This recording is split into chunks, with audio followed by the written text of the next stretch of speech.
बिस्मिल्लाहिर्रहमानिर्रहीम। स्टूडेंट्स, अब हमारे पास सिलो सेकंड थ्योरम है। पहला थ्योरम जो है वो हम प्रूव कर चुके हैं। अब दूसरा है कि any two Sylow p subgroups of a group G are conjugate. Any two p Sylows subgroups of a group G are conjugate. और कॉन्जुगेट की डेफिनेशन आपको पता है कि अगर हम ये कहें कि एच और के जो हैं ये दो सिलो सब ग्रुप हैं, तो बेसिकली हमें क्या प्रूव करना होगा कि एच किसके इक्वल है, ए के ए इनवर्स। ये अगर हम प्रूव कर दें तो ये बेसिकली क्या है, ये हमारे पास जो है वो कॉन्जुगेट आ जाएंगे। ये क्या आ जाएंगे, कॉन्जुगेट आ जाएंगे। तो हम इसको जो है वो प्रूव करते हैं। सबसे पहले तो ये है कि हम एक ग्रुप कंसिडर करेंगे। Let G be a group of order n and H K be two any two Sylow p subgroups. ये हमारे पास दो सिलो पी सब ग्रुप्स हैं और इनका ऑर्डर कितना है, p raise to power alpha in G. अब हम लिख सकते हैं इस n को, जो कि ऑर्डर ऑफ ग्रुप है, that is equal to P raise to power alpha m। और ये जो p और m हैं ये क्या हैं, ये रिलेटिवली प्राइम हैं। अब इसके बाद हम क्या कंसिडर करेंगे, डबल कोसेट रिप्रेजेंटेशन। ठीक है, double coset representation of G modulo H के। और ये आप पहले लोग पढ़ के आ चुके हैं, जिसके अंदर जी जो है वो बेसिकली क्या होता है, यूनियन होता है इन सेट्स का, इन सब ग्रुप्स का। एच ए आई के ये डबल कोसेट रिप्रेजेंटेशन है। ये स्टूडेंट्स क्या है, डबल कोसेट रिप्रेजेंटेशन है, जिसमें आई को 1 पुट करोगे तो एच ए वन के, फिर एच ए टू के, एच ए थ्री के, इन तमाम की यूनियन जो है, ए आई किसको बिलोंग कर रहा है, जी को बिलोंग कर रहा है। ए आई किसको बिलोंग कर रहा है, जी को बिलोंग कर रहा है। तो फिर हमें लास्ट में जाके ए आई और ए आई इनवर्स ये जो है वो क्या करना होगा, ये प्रूफ करना होगा। बहरहाल अगर हम इसमें n देखें तो ये भी हम पहले जो है वो डबल कोसेट वाले आर्टिकल के अंदर जो है वो प्रूव कर चुके हैं कि n जो है वो किसके इक्वल है, that is equal to P raise to power alpha, p raise to power alpha over Q i, i is 1 to r।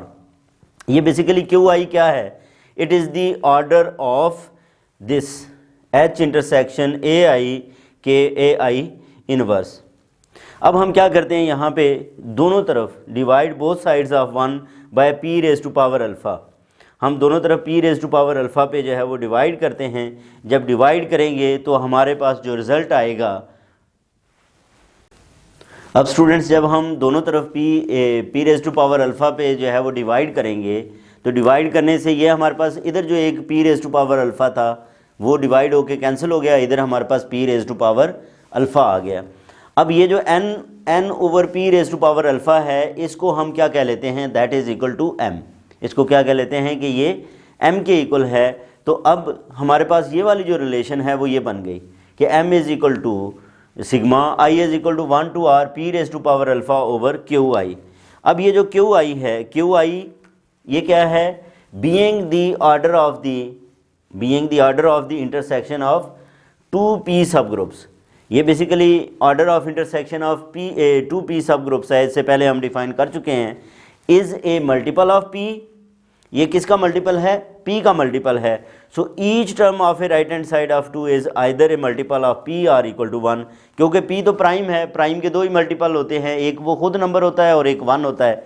तो या तो p होगा या क्या होगा, 1 के इक्वल होगा।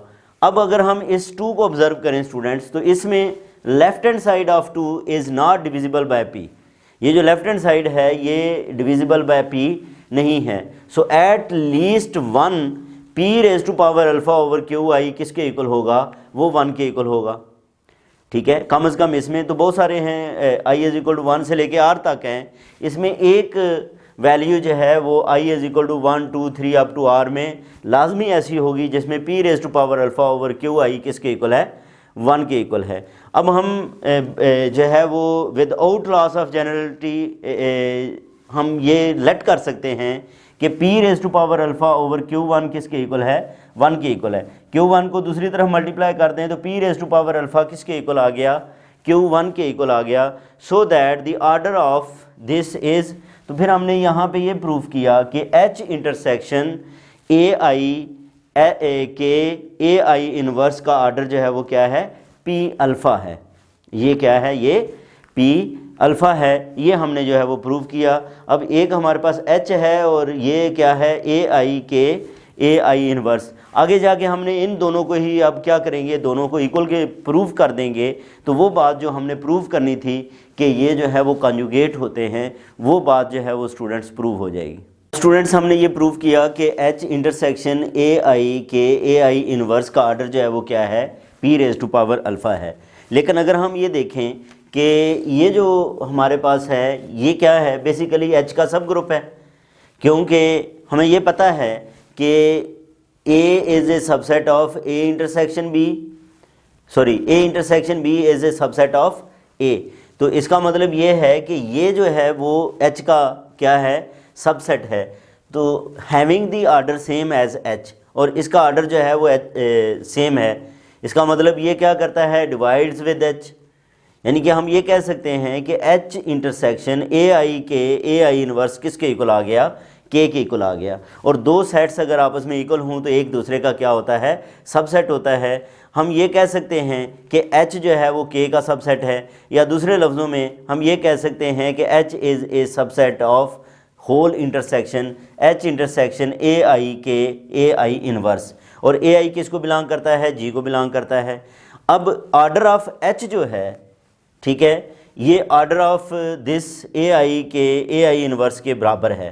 इसका मतलब यह है कि हम क्या लिख सकते हैं कि H किसके इक्वल है, A i K A i inverse A i belongs to G। तो यहाँ से फिर स्टूडेंट्स क्या पता चला कि H और K क्या हैं, दे आर कॉन्जुगेट। H और K क्या हैं, कॉन्जुगेट हैं। तो यही हमें स्टूडेंट्स प्रूव करना था कि any two Sylow P subgroups of a group G they are conjugate. तो वो हमने जो है वो प्रूव कर दिया। इसके बाद एक छोटा सा थ्योरम है और उसके बाद जो है वो सिलोज थर्ड थ्योरम है। और इस तरह ये हमारा जो कोर्स है वो स्टूडेंट्स क्या हो जाएगा, कंप्लीट हो जाएगा। तो इसके बाद जो है वो मैं BSc का चैप्टर नंबर 2 ग्रुप का जो है वो स्टार्ट करूँगा। मतलब अपना ख्याल रखें, अल्लाह हाफिज़। थ्योरम की स्टेटमेंट क्या है कि a finite group G has a unique Sylow P subgroup H if and only if H is normal in G। ठीक है जी, क्या है, अगर H नॉर्मल इन G हो तो हमने ये प्रूव करना है कि group G has a unique Sylow subgroup. और अगर unique Sylow P subgroup अगर वो रखता है तो हमें प्रूव करना है H is a normal in G। दोनों से, क्योंकि इफ़ एंड ओनली इफ़ यहाँ पे लगा हुआ है, तो दोनों तरफ हमने रिजल्ट्स को जो है वो क्या करना है, प्रूव करना है। तो सबसे पहले हम ये कंसिडर कर लेते हैं कि let H be a unique Sylow P subgroup of a finite group G। ठीक है जी। और हमें क्या प्रूव करना है कि अब H नॉर्मल है। तो नॉर्मल प्रूव करने के लिए हम क्या करते हैं, एक एलिमेंट लेते हैं G से, और ये हमें पता है कि AH A inverse is a Sylow P subgroup of G। ये अभी हम जो है वो प्रूव भी करके आ चुके हैं और हमें पता भी है कि ये AH A inverse is a Sylow P subgroup of G। तो इसका मतलब ये हुआ कि ये जो H है ये किसके इक्वल आ जाएगा, AH A इनवर्स के इक्वल आ जाएगा। और इसको हम लिख सकते हैं कि H क्या है, नॉर्मल सब ग्रुप ऑफ G है। H इज़ ए नॉर्मल सब ग्रुप ऑफ G। अब दूसरा ये है वो हमने ये तो हमने प्रूव कर लिया, नॉर्मल सब ग्रुप इन G। अब कन्वर्सली हमने ये सपोज करना है कि H is a normal in G। H क्या है, G के अंदर नॉर्मल है। अगर नॉर्मल है तो फिर H किसके इक्वल आएगा, AH A इनवर्स के इक्वल आएगा। For all A belongs to G, ये नॉर्मल की डेफिनेशन हम पढ़ के आए हुए हैं। तो इसका मतलब ये हुआ कि all the Sylow P subgroups of G are the form of this AH A inverse, और all these coincides with H। और ये सारे किसके साथ कोइंसाइड करते हैं, H के साथ। और H क्या है, यूनिक है, यूनिक P सिलो ग्रुप है। ठीक है, और यही हमें जो है वो कन्वर्सली में भी प्रूव करना था। तो स्टूडेंट्स हमारा थ्योरम ये था कि a finite group G has a unique Sylow P subgroup if and only if H is normal in G। तो पहले हमने इसे unique Sylow P subgroup लिया और H को नॉर्मल प्रूव कर दिया, फिर H को नॉर्मल कंसिडर किया और इसे जो है वो यूनिक सिलो P सब ग्रुप जो है वो प्रूव कर दिया। और यही हमें जो है वो प्रूव करना था।